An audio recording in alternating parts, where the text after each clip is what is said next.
Жалал Абад шаарынын Барпы-Сөл көчөсүнө түнкү чырактар орнотулууда. Узундугу 1100 метр аралыкка 32 дана орнотулат. Жарыктандыруу жергиликтүү бюджеттен каржыланууда. Бул иштер шаардыктарга ыңгайлуулук жаратуу менен катар коомдук тартипти сактоо жана кылмыштуулуктун алдын алууга өбөлгө болоору айтылат. Кааладагы жарыктандыруу иштери учурда 90% аткарылып бүттү. Август айында аяктап шаардыктарга пайдаланууга берилет. Буга чейин аталган көчөдө жол чырактар жок болгондуктан түнкү убакта көчөгө чыгуу шаардыктарга жана айдоочуларга бир топ ыңгайсыздыкты жаратып келген. Алдыда мындай жарыктандыруу каала ичиндеги башка көчөлөргө да орнотуу пландалган.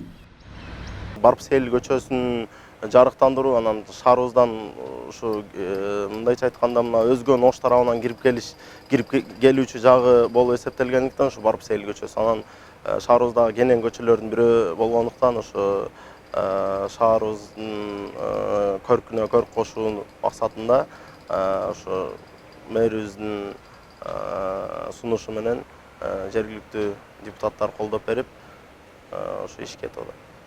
Mana Barpı-Sel köçesiga svetlar tushyapti. Burun qorong'u edi. Endi svetlar tushsa yorug' bo'ladi. Shaharimiz shaharga o'xshab kelyapti-da endi. Biz chopurlar shundan xursandmiz.